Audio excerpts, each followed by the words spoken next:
شكرا، يعني مش شكرا ما بقولهمش لا طبعا، بقول لا دي طالعه باسمنا احنا. عايزين بعد كده ليكم انتوا ان شاء الله ما فيش مشكله. هننزل نوزع وجبات معاكم.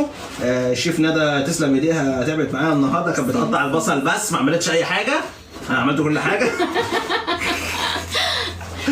وريهم احنا كنا عاملين اكل ايه. طيب عملنا الوجبه، هي بتبقى الطبق متقسم 3 كده، النص مكرونه وربع بطاطس مطبوخه، والربع الثاني سجق مدخن بالبصل والخضار والطماطم والفلفل والصلصه وكده، حاجه في قلبك.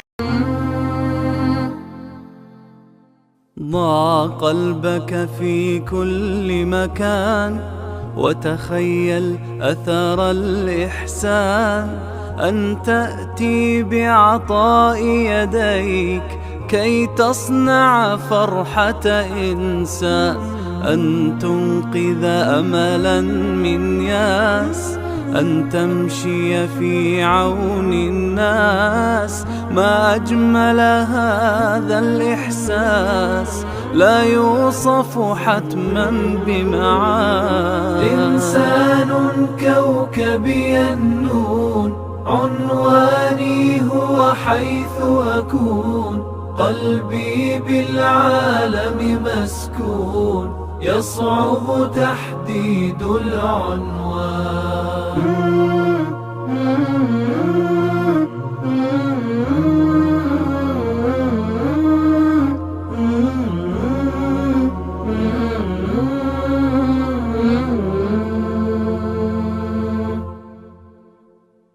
تعطيه وتحتاج إليه، وكأن سعادتك لديه، وتهزك لحظة عينيه، دمع وسرور في آن.